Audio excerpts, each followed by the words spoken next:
25 बड़ी खबरों के बाद चलिए आगे बढ़ते हैं। मिडिल ईस्ट की जंग रुकने से दुनिया राहत की सांस ले रही है, लेकिन इस पर हिंदुस्तान में सियासी जंग छिड़ गई है। इंटरनेशनल चौधरी बनने की कोशिश कर रहे पाकिस्तान ने खुद को शांति दूत बताया तो विपक्ष ने हिंदुस्तान की डिप्लोमेसी को लेकर फॉरेन पॉलिसी तक को फेल करा दिया। मोदी सरकार को कटघरे में खड़ा कर दिया, वो भी तब जब इंटरनेशनल चौधरी बनने की कोशिश कर रहे पाकिस्तान की शांति दूत की खाल को खुद शहबाज शरीफ की पोस्ट ने ही उधेड़ कर रख दिया, जिसकी चर्चा सोशल मीडिया पर धड़ल्ले से हो रही है। लेकिन विपक्ष मोर्चा खोले हुए है, तो सवाल है कि क्या सत्ता विरोध की दौड़ में विपक्ष का पाकिस्तान की पीठ थपथपाना जायज है? सवाल कई लोग ये भी चर्चा करके पूछ रहे हैं कि पवन खेड़ा वाला जो मुद्दा चल रहा था, क्या उसको कवर करने के लिए भी इस मुद्दे पर हमलावर है? क्योंकि भारत ने पहले ही स्टैंड क्लियर कर दिया था कि भारत दलाल नहीं है। ये रिपोर्ट देखिए, फिर चर्चा करेंगे।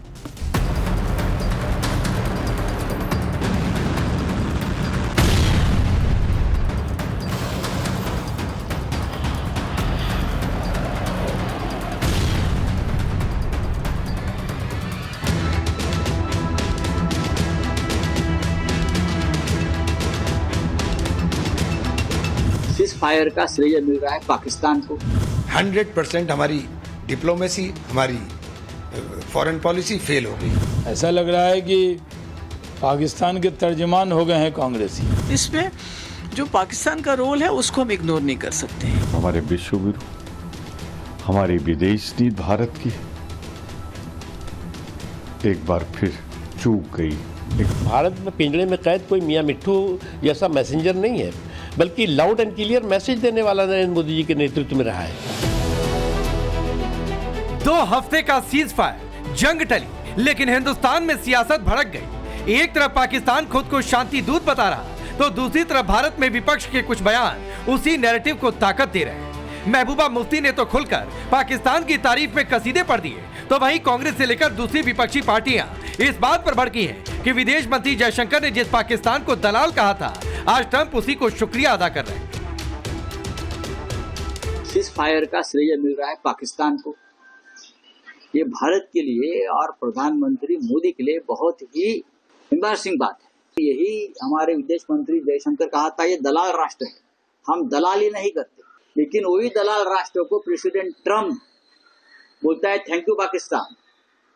क्यों?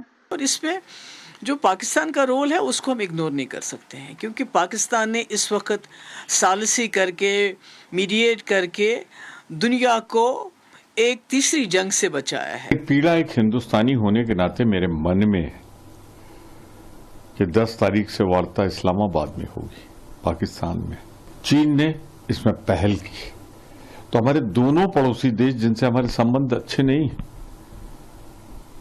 वो देश उभरे हैं और हमारे विश्वगुरु, हमारी विदेश नीति भारत की एक बार फिर चूक गई, एक बहुत बड़े घटना में अपनी भूमिका निभाने में। विपक्ष के ऐसे बयानों से यह सवाल उठा है कि क्या यह सिर्फ सरकार की आलोचना है या फिर पाकिस्तान की प्रोपेगेंडा लाइन को मजबूती, क्योंकि बीजेपी कांग्रेस पर पाकिस्तान का गुणगान करने का आरोप लगा रही है। कांग्रेसी को तो पाकिस्तान का गुणगान करने का मौका मिलना चाहिए, वो चूकते नहीं है। ऐसा लग रहा है कि पाकिस्तान के तर्जमान हो गए हैं कांग्रेसी, ये बहुत दुर्भाग्यपूर्ण है। हम पाकिस्तान की भाषा का शर्म करो, अपने गिरेबान में झांको और शर्म करो कि तुमने किया क्या है। नेतन्याहू की माला जपने से देख लो नेतन्याहू का क्या हाल कर दिया। इस सियासी जुबानी जंग के बीच सबसे बड़ा सवाल यह भी उठा कि क्या पवन खेड़ा के हालिया बखेड़े के बाद अब पूरी कांग्रेस और विपक्षी गठबंधन इस मुद्दे को हवा देने में जुट गए? क्या यही वजह है कि विपक्ष आक्रामक होकर इस मुद्दे को ज्यादा हाइप दे रहा और सरकार की विदेश नीति पर हमला बोल रहा? हमारे प्रधानमंत्री नरेंद्र मोदी की अनपढ़ ही खीखी वाली विदेश नीति, एक ही खीखी जबरन गले पड़ो वाली जो विदेश नीति है, उसके कारण से आज भारत अलग थलग पड़ गया। ये रोल भारत को अदा करना चाहिए था। देखिए, अगर आप देश को बोलेंगे कि 3 घंटे की पिक्चर देख के खुश हो जाओ, तो फिर ये तो फॉरेन पॉलिसी नहीं है। जो बीजेपी एक पिक्चर को प्रमोट कर रही है फॉरेन पॉलिसी के तौर पर, ये फॉरेन पॉलिसी होगी आपकी।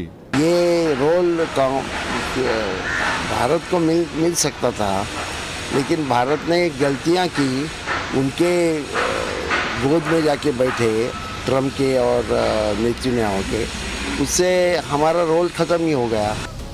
विपक्ष का यह भी आरोप है कि पीएम मोदी ने इजराइल और ट्रंप के सामने सरेंडर कर दिया, जिससे भारत की विदेश नीति पीछे छूट गई और पाकिस्तान शांति दूत बनकर उभरा।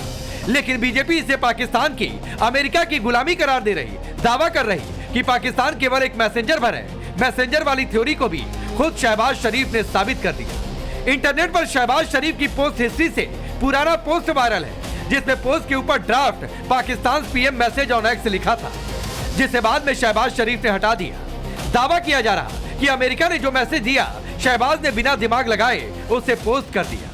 अमेरिका ने एक मैसेज भेजा पाकिस्तान को कि ऐसा आप जारी करो। ये रहा ड्राफ्ट, जो 12:46 यानी सुबह पाकिस्तान को मिला। जो ऊपर से संदेश मिला यथावत उन्होंने ट्वीट कर दिया, जिसमें लिखा है Pakistan PM message on x. जो ही उनको पता चला करे ये तो यथावत चला गया, इसे साबित होता है कि उसको निर्देश दिया अमेरिका ने कि ऐसा जारी करो। तुरंत उन्होंने ये हटा करके और ये किया है 12:47 पर। ये दलाली नहीं तो क्या है? निर्देश कौन दे रहा है?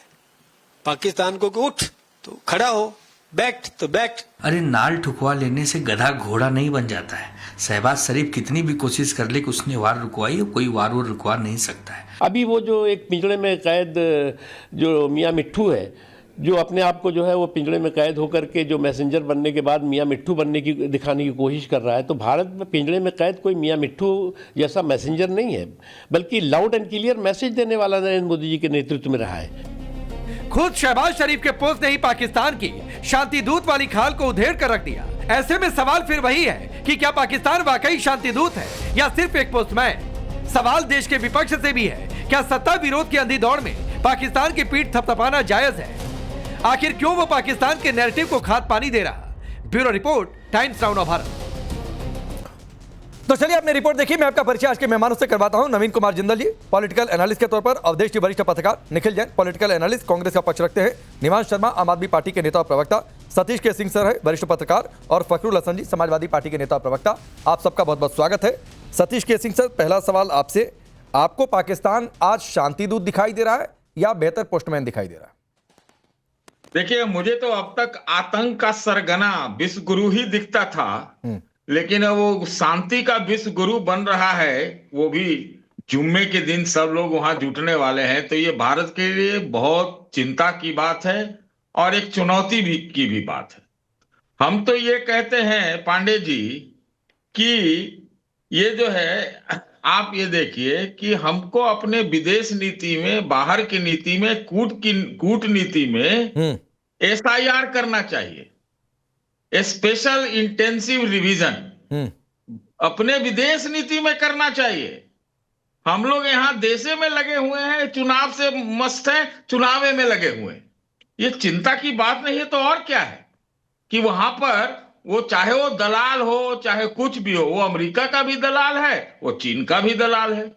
चीन का आपको पता ही है कि ऑपरेशन सिंदूर में क्या भूमिका रही है। तो कैसे नहीं चिंता की बात है? सच तो बोलना ही पड़ेगा ना। नहीं सर, मैंने ये थोड़ी नहीं पूछा कि चिंता की बात है या नहीं।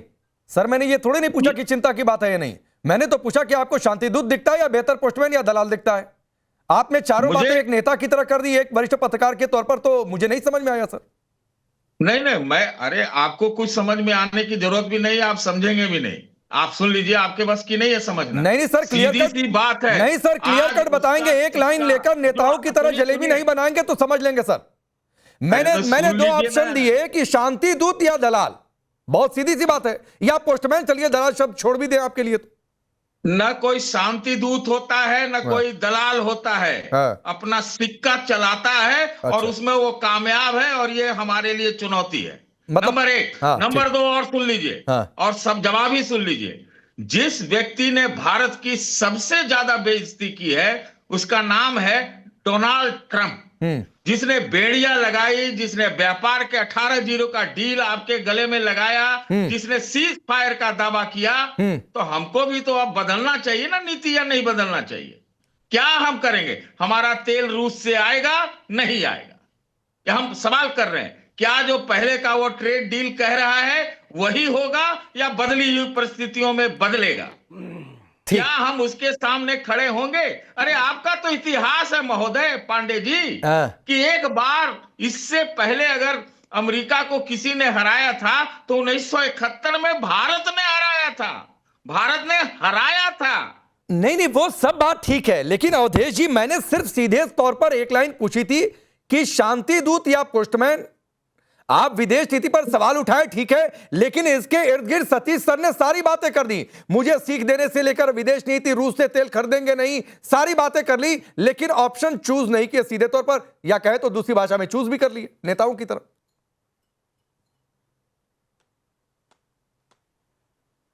देखिए, अगर सतीश सिंह जी से आप पूछेंगे तो सतीश सिंह जी ने लंबे समय बाद एक लाइन लिया है और उस लाइन के कारण हर टेलीविजन पर बुलाते हैं। आप भी उनको इसीलिए बुलाते हैं कि बिना तथ्य बिना तर्क के अनर्गल बातें जितनी करते हैं उतनी उनकी आजकल टेलीविजन पर पूछ बढ़ रही है। तो उसमें डिबेट क्या होगा?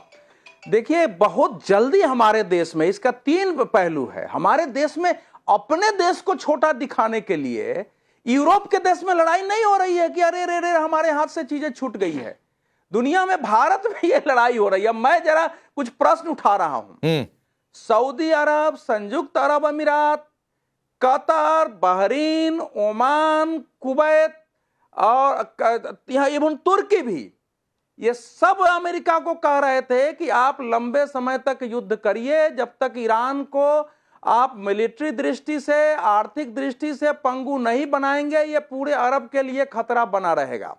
अब मैं ये पूछ रहा हूं कि पाकिस्तान जो ये करा रहा है, आने वाले समय में सऊदी अरब जिसने इतना बड़ा बयान दिया, संयुक्त अरब अमीरात जिस पर जितना इजराइल पर हमले नहीं हुए उससे 1.5 गुना ड्रोन ईरान ने संयुक्त अरब अमीरात पर डाला है और युद्ध की तैयारी कर रहे थे कि हम आपको पैसा देते हैं, लड़िए।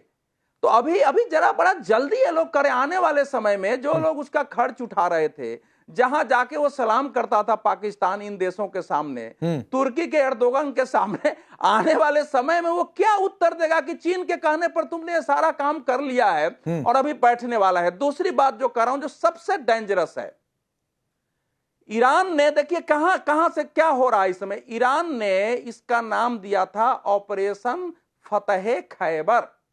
ध्यान रखिए, ऑपरेशन फतेह खैबर का अर्थ है कि लगभग 688-90 ईस्वी में जो मदीना के आगे जो है खैबर एक जगह थी, जहां की जो सिया अपना जिनको मानते हैं पैगंबर साहब के बाद हजरत अली, जो मोहम्मद पैगंबर साहब के दामाद भी थे और चचेरे भाई। नहीं अवधेश जी, आप ऑपरेशन खैबर पर जा रहे हैं। सतीश सर के चेहरे के एक्सप्रेशन को देखकर लग रहा है कि कहां पाकिस्तान पर बातचीत हो रही थी, आप खैबर पर चले गए। इसको हम पूरा कर ले, नहीं पूरा कर लेंगे तो उनको अंदाज हो जाएगा कि क्या है। तो वो उस समय यहूदियों के साथ जो लड़ाई थी, हजरत अली ने उस किले का फतह किया था, वो अलग कहानी है लंबी। तो ईरान ने इसलिए नाम दिया है कि 688-90 में जो यहूदियों के साथ जो युद्ध शुरू हुआ है वो अभी तक चल रहा है और 40 दिन के बाद जो उसने सीज फायर पर स्वीकृति दी है, 40 दिन में आप देखिए कश्मीर में जो आज शिया लोग कह रहे थे कि तो 40 दिन पर उस समय फतह किया, 40 दिन पर आज किया। तो ये पाकिस्तान ने और दुनिया के दूसरे कुछ मुसलमानों ने जानबूझ करके इसको ये स्थिति बनाया और हमारे यहाँ बिना समझे ये युद्ध का अंत होने वाला है। ठीक है सर, ठीक है निवान शर्मा, क्योंकि जब तक इजराइल ठीक है निवान शर्मा, नहीं होगा जिस तरीके से संजय सिंह ने कहा ही खी, सर ये अच्छा लगता है क्या? सरकार की आलोचना करने के दूसरे भी तरीके हो सकते हैं, लेकिन ऐसा लगता है कि आप जाती तौर पर मजाक उड़ाना चाहते हैं। फिर शहबाज शरीफ की पोस्ट, जो एडिटेड पोस्ट, पाकिस्तान पीएम, अरे कोई पाकिस्तान का ही कोई दूसरा मैसेज लिखेगा, आईएसआई या मुनीर के दफ्तर से लिखा भी जाएगा तो पीएम पोस्ट फिर भी लिखा जा सकता है। पाकिस्तान पीएम का मतलब यह है कि बाहर से मैसेज आ रहा है, फिर भी आप मजाक उड़ाना है तो उड़ाना है। देखिए पांडे जी, वो तो संजय जी ने वो कहा है जो सोशल मीडिया पे आजकल जेनजी बोल रहा है। आप सोशल मीडिया से पोस्ट जो है वो हटा दे रहे हैं। आप सोशल मीडिया पे जो इन्फ्लुएंसर्स हैं जो आपके निंदा कर रहे हैं उनको बैन करवा रहे हैं। तो संजय जी ने तो वही कहा है जो आजकल सोशल मीडिया पे सारे बात कर रहे हैं। टेलीविजन पे नहीं हो रही, बस टेलीविजन पे क्या बात हो रही है? टेलीविजन पे अगर मोदी निवान भाई एक चीज मैं थोड़ा सा इंटरप्ट कर रहा हूं, एक चीज sir, television channel social media से नहीं चलते हैं। दिन रात जो तो है, सोशल दिन रात मीडिया पर YouTube कौन बोल ट्रोलर रहे की हैं, तरह सोशल बिहेव मीडिया करके पर क्या बोल रहे हैं, लिखेगा, उसको क्या बैन बोलेगा कर सर, दिया है। तो माफ करिएगा, टेलीविजन चैनल सोशल मीडिया से नहीं चलते हैं। आगे अपनी बात पूरी करिए। बिल्कुल बिल्कुल ठीक बात है। मैं ये कह रहा हूँ कि टेलीविजन पे क्या कुछ लोग आके ये करते हैं कि यूक्रेन और रशिया में अगर कोई बात ऐसी कोई पुष्टि भी ना हो तो ये आके बोलेंगे मोदी जी ने वॉर रुकवा दी, मोदी जी ने जो है वो विश्व गुरु। और जब जो है जब यहाँ पे भारत की बात भी नहीं होगी इतने बड़े मंच पर, तब ये कहेंगे कि हमें जरूरत ही क्या है, हम तो वैसे विश्व गुरु हैं। तो हम विश्व गुरु कब बनेंगे? हमारा केवल इतना कहना है कि माननीय प्रधानमंत्री जी ने लाल किले पे खड़े होकर ये कहा था कि हम पाकिस्तान को अलग थलग करेंगे। ये हमारे देश का एक निर्णय था और एक वचन था कि हम पाकिस्तान को दुनिया भर में अलग थलग करेंगे। ठीक, आज वो निर्णय और वचन का स्टेटस आपके सामने है। वो चाइना से भी जो है वो डील कर रहा है, वो अमेरिका से भी डील कर रहा है, वो शांति दूत भी बनने की घोषणा कर रहा है, और वो जो है वो ये भी कह रहा है कि मैं जो है वो बीच में समझौता करा रहा हूँ। ठीक है। तो भारत कहाँ है? और हमें एक चीज सीखने की जरूरत है। पांडे जी, बड़ी सीरियस बात कह के खत्म करता हूँ। हाँ। हमें जो है वो दुबई से, वो कतर से, वो ओमान से, वो सऊदी से सीखने की जरूरत है। जिन लोगों ने अमेरिका के पीछे लग के अपना नुकसान करवाया, भारत उसी श्रेणी में खड़ा है आज। अमेरिका अरे सुनिए निमान भाई, सुनिए मैं जवाब लेता हूं नवीन जिंदल से। सुनिए निमान भाई, एक बात, अगर आपको ये लग रहा है कि अमेरिका के पीछे लग के भारत ने अपना नुकसान कर लिया, या जो पॉलिटिकल एलिगेशन लगते हैं कि ट्रंप के आगे जाकर सरेंडर कर दिया, सुनिए ना सर, सुनिए निमान भाई, सुनिए, अगर भारत ने सरेंडर कर दिया होता तो ट्रंप भी हमारी बात मान रहे होते। अगर हम सरेंडर करने की स्थिति में होते या ट्रंप की कहे पर चल रहे होते, तो फिर आप जो कह रहे हैं कि पाकिस्तान की जगह हो सकता है हम बिचौलिए की भूमिका निभा रहे होते, लेकिन हमें ना तो ट्रंप के कहने पर चलना था ना तो बिचौलिया बनना था। ठीक है, आपकी कुछ बातें बिल्कुल वाजिब है नवीन जिंदल, भारत इस बीच कहां है, यह कंसर्न सबका है।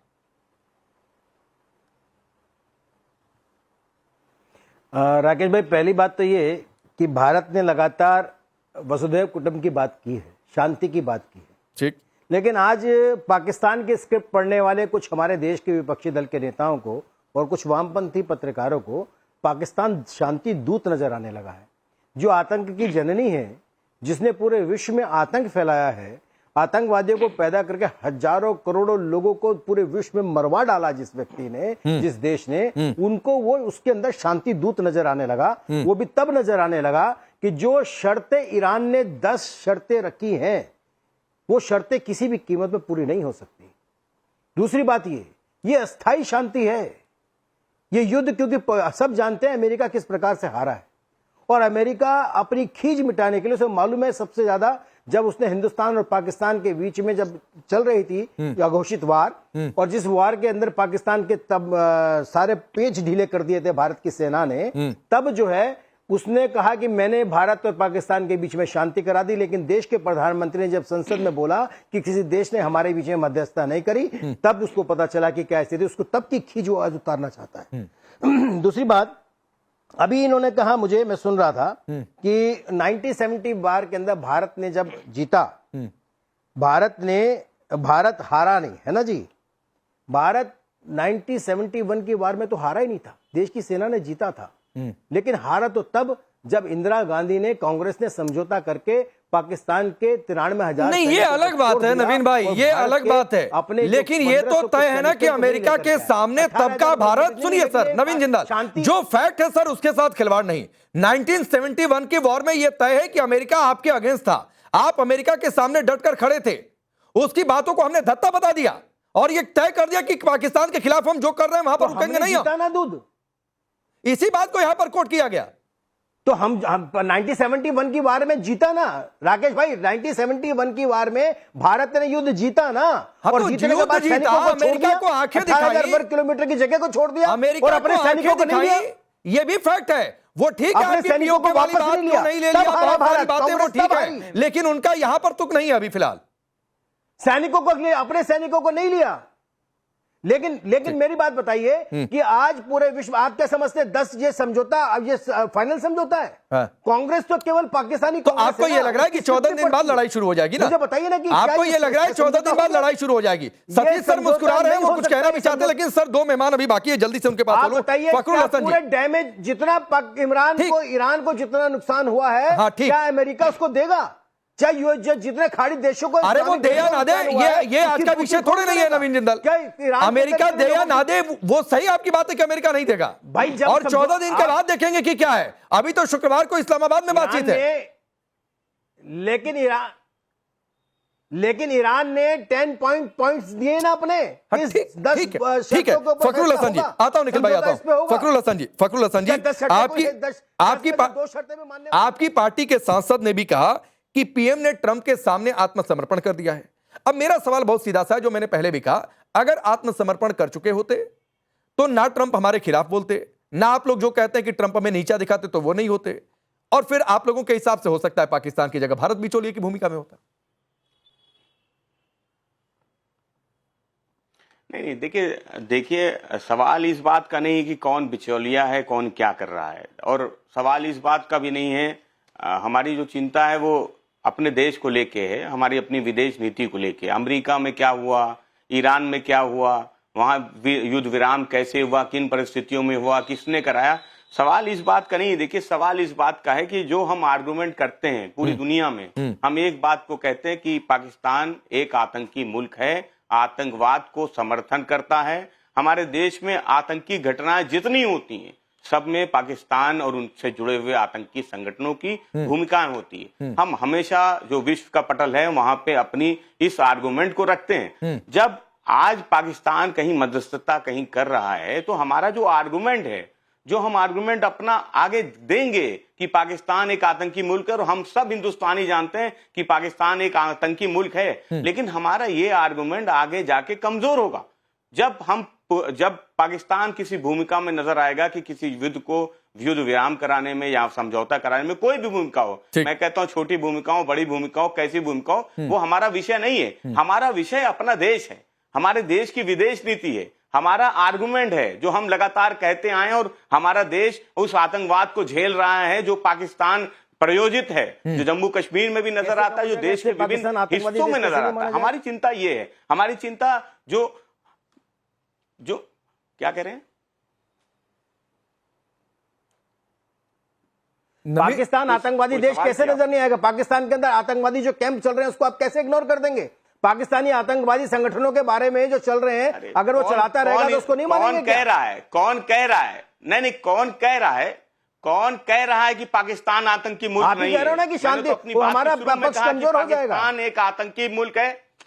अरे अगर तो हमारा पक्ष कमजोर हो जाएगा, ऐसा ना ये डिबेट नहीं नवीन भाई सुनिए, नवीन भाई, फखरुल हसन के कहने का मतलब ये था कि जब भी आप कहेंगे आतंकी मुल्क तो वो कहेगा कि देखो हम तो युद्ध रुकवाते हैं, उनका तर्क ये था। लेकिन फखरुल हसन, आपकी बहुत सारी बातों से एक हद तक मैं सहमत भी हूं, लेकिन मैं ये कह रहा हूं कि इसी में तो आपकी पार्टी के सांसद कह रहे हैं फिर तो आत्मसमर्पण वाली बातचीत नहीं होनी चाहिए।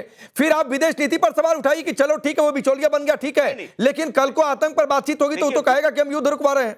ये फिर भी आप कहिए तो बात समझ में आती है, लेकिन आत्मसमर्पण, सरेंडर, ये सब घुसाएंगे तो फिर सवाल उठेगा। नहीं, हम तो नहीं, देखिए सांसद क्या कहते हैं, समाजवादी पार्टी का जो अधिकृत प्रवक्ता हूं मैं हूं, और हम लोग समाज जो पार्टी लाइन होती है तो सांसद पार्टी लाइन पर नहीं चलता। सवाल इस बात का है कि नहीं एक मिनट फखरुल भाई, सांसद पार्टी लाइन पर नहीं चलता। चाराबाग बंदरगाह नहीं, आपके बहुत से लोग भारतीय जनता पार्टी के बहुत बात करते हैं। ये जो बैठे हुए अभी बोल रहे थे कि अमेरिका हारा, अभी इनसे अभी बोल रहे थे भारतीय जनता पार्टी के प्रवक्ता, अमेरिका हारा। अभी कुछ इनसे पूछिए कि अभी आगे जाके ये बात कह पाएंगे? बोल रहे थे अभी अमेरिका हारा, इनकी ही बातों में था। इसलिए अरे वो बीजेपी में नहीं है सवाल, वो फखरुल भाई डिबेट कर रहे हैं, वो बीजेपी में नहीं है फिलहाल। रशिया से सतीश जी बोल रहे थे, सतीश जी कह रहे थे कि अमेरिका को हारा 1971 में, ठीक हारा। अरे सतीश जी भी अभी किसी पार्टी में नहीं है। सतीश जी एक बात और भी कह रहे थे, सतीश जी भी किसी पार्टी में नहीं है फिलहाल। फखरुल भाई आपकी बात पूरी हो जाए फिर निखिल आ रहा है। फखरुल भाई 30 सेकंड और जल्दी, निखिल अभी बाकी है। कह रहे थे कि देश में देश हमें समझौता करना चाहिए। हमारी चिंता हमारे जो रिश्ते हैं, जो रिश्ते हमारे ईरान से थे, जो बेहतर रिश्ते थे, चाराबाग बंदरगाह पे हमने काम बंद कर दिया अमरीकी दबाव में।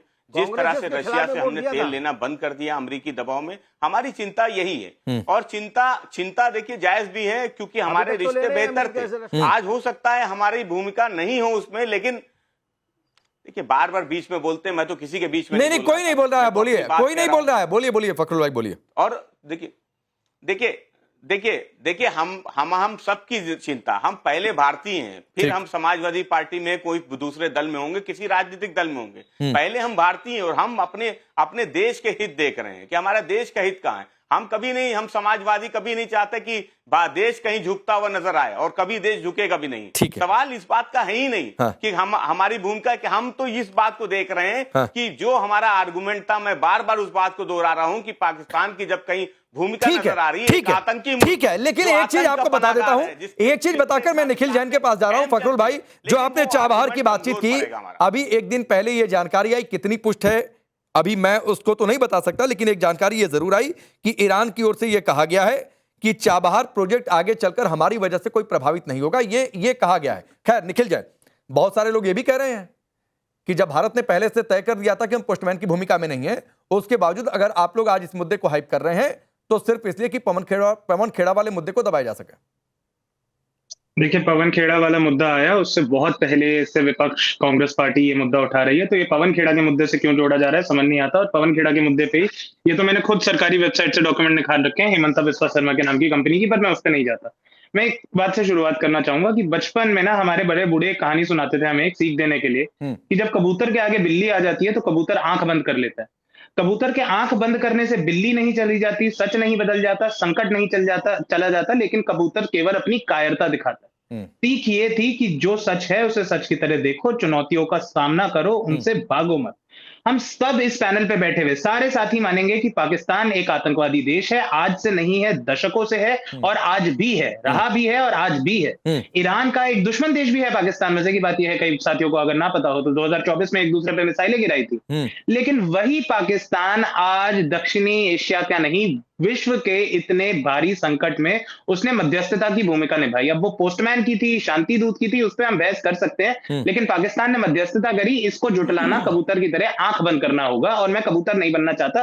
भाजपा के मित्रों को कबूतर बनना मुबारक हो। रही बात भारत की भूमिका मध्यस्थता में, भारत एक वो देश है जो दक्षिणी एशिया का सरगना रहा है सदियों से 1971 में की तो जिक्र हो ही गया कि पाकिस्तान को कैसे हराया, बांग्लादेश का निर्माण करा, अमेरिका को आग दिखाई इंदिरा गांधी के नेतृत्व में, 1987 में कैसे श्रीलंका में हमने पीस टॉक्स करी राजीव गांधी के नेतृत्व में, 2003 में अटल जी के नेतृत्व में हमने नेपाल में पीस टॉक्स करी और वहां पर राजशाही खत्म करवाई। माफ कीजिएगा, भूटान की बात कर रहा हूं, भूटान में पीस टॉक्स, मनमोहन सिंह के कार्यकाल में नेपाल में अब हमने राजशाही हटवाने में अपना समर्थन दिया। तो किसी भी इलाके का, घर का, मोहल्ले का, रिश्तेदारी का जो संकटों को टलवाता है, जो दो लड़ते पक्षों को शांत करवाता है, उसकी भूमिका मध्यस्थता की, चौधरी की, विश्व गुरु की होती है, दलाल की नहीं होती। ये अब सुनिए, बहुत अच्छी बात है, इस पैनल पर इकलौते आप हैं निखिल जैन जिन्होंने पाकिस्तान, सुनिए, इस पैनल पर इकलौते आप हैं, जल्दी बोलिए, 10 सेकंड नवीन भाई जल्दी बोलिए।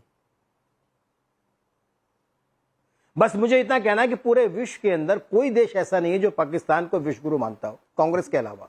कोई पूरे विश्व के अंदर कोई ऐसा देश नहीं है जो पाकिस्तान को मध्यस्थ मानता हो कि इन दोनों के बीच में उसने फैसला करा दिया। लेकिन कांग्रेस के अलावा 1971 की बात कर रहे थे, देश के सैनिकों को नहीं छोड़ा पाए गद्दार लोग। हमारे देश के सैनिक पाकिस्तान में मर गए अंदर सड़ करके, लेकिन छुड़ा नहीं पाए 93,000 पाकिस्तानी को छोड़ दिया। आपने तो बांग्लादेश बनाया, आपको शर्म आनी चाहिए।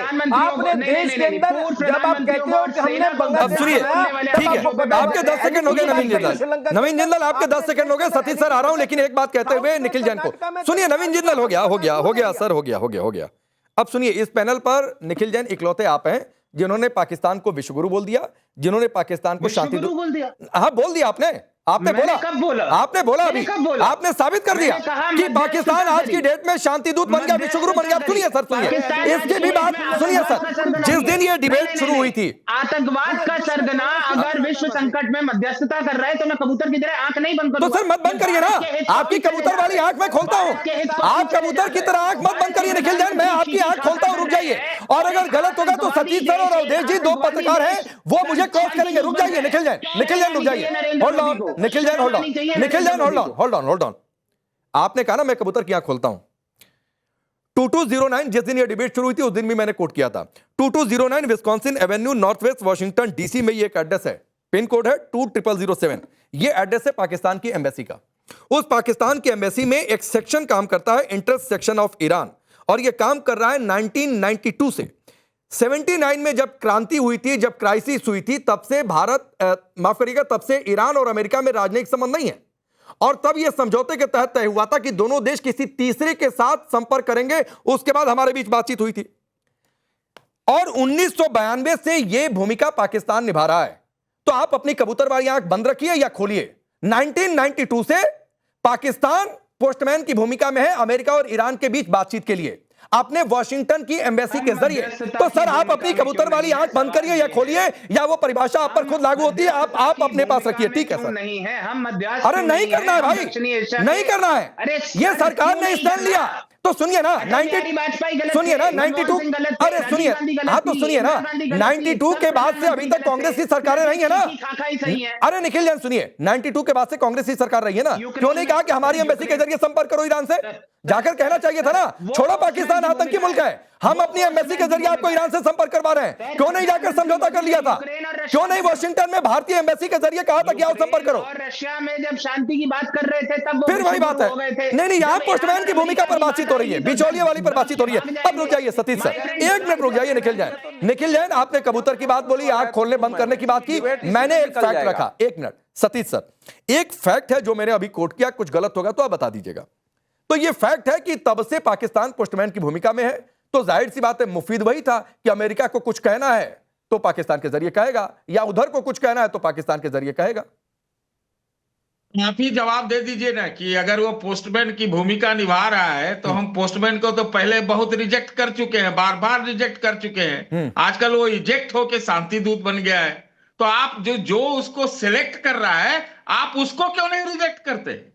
नंबर 1। नंबर 2, आज अवधेश जी जैसे अंधभक्त इंटेलेक्चुअल से पर हमको दया आ रही है। आज उनको जो है कोई छुपने की जगह नहीं है, जो उनके मुस्कान भी जो कह रहे हैं ना, उसीलिए वो आज बिलबिलाए हुए हैं, जिसमें उनको तर्क और तथ्य नहीं दिख रहा है। अगर ये होशो हवास में रहते तो वही भाषा बोलते जो मैं एक देशभक्त के रूप में बोल रहा हूं। आप कह रहे हैं अवधेश जी देशभक्त नहीं है?